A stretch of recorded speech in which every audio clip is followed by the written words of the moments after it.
Hello everyone, এখন আমরা কথা বলবো স্লাইসিং নিয়ে। স্লাইসিং হচ্ছে কোনো স্ট্রিংয়ের নির্দিষ্ট কোনো একটু পার্ট। সাপোজ যদি আপনি চান একবারে এই ও থেকে এই ও পর্যন্ত প্রিন্ট করতে, তাহলে কীভাবে প্রিন্ট করবেন? সো এটি মূলত করা যায় স্লাইসিংয়ের মাধ্যমে। সো স্লাইসিং লিখতে হয় এইভাবে, প্রথমে প্রিন্ট, দেন সেম আগের মতো ইন্ডেক্সিং হিসাবেই করতে হবে, বাট এইখানে কিছু নিয়ম আছে।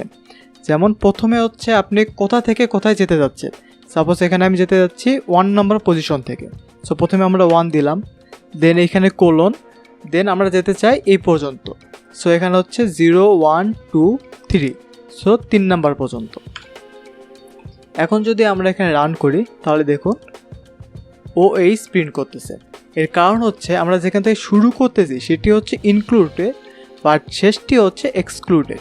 সো তার মানে আমরা এখানে শুরু করতেছি এখান থেকে, বাট শেষ এখানে হচ্ছে না, এর আগে হচ্ছে। সো আমরা যদি এখানে 4 দেই,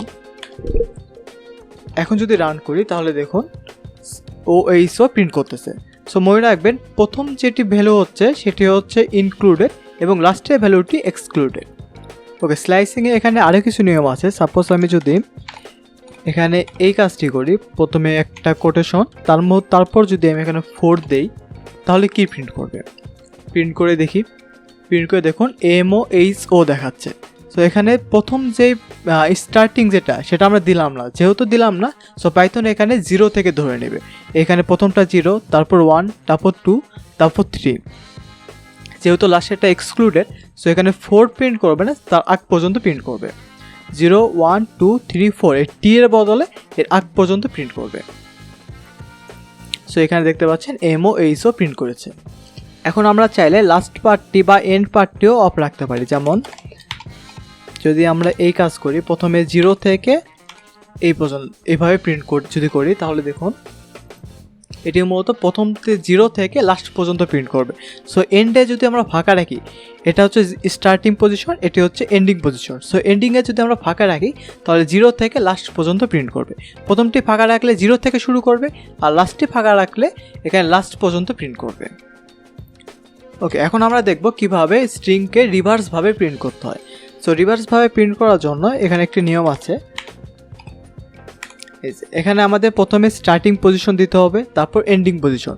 সো আমরা স্টার্টিং পজিশন কী দেবো? আমরা এখানে স্টার্টিং পজিশন ফাঁকা রাখতেছি এবং এন্ডিং পজিশনও ফাঁকা রাখতেছি, এবং লাস্টে আরও একটি এলিমেন্ট দেওয়া যায়, সেটি হচ্ছে কত ঘর করে আগাবে। এখানে সেম এই জায়গাতেও আরেকটি দেওয়া যেত। সাপোজ এখানে যদি আমরা 1 দিতাম, মানে এখানে ডিফল্টভাবে 1 দেওয়া থাকে, যার কারণে আমরা এখানে 1 দিই না।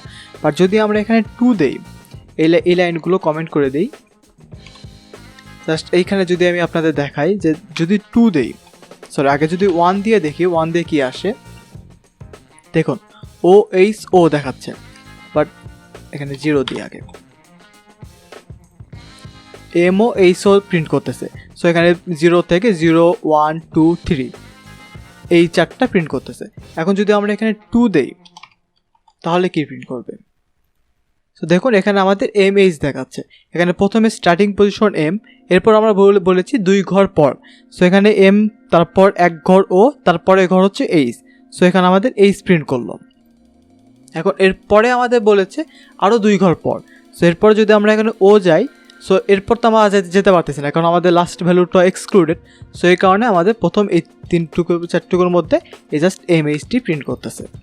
সিমিলারলি যদি আমরা এখানে স্ট্রিংকে রিভার্স করতে চাই তাহলে আমরা স্টার্টিং এবং এন্ডিং পজিশন কিছু না দিয়ে জাস্ট লাস্টে -1 দিয়ে দেব। তাহলে দেখুন আমাদের স্ট্রিংটি পুরোটা রিভার্স হয়ে গিয়েছে। সো মূলত এখানে -1 দেওয়ার কারণে আমাদের -1 থেকে এক ঘর করে সামনে আগাচ্ছিল, যার কারণে এখানে পুরো স্ট্রিংটি রিভার্স হয়ে গিয়েছে। সো মূলত এই ছিল স্ট্রিং নিয়ে। পরের ভিডিওতে আমরা স্ট্রিং মডিফাই নিয়ে কথা বলবো।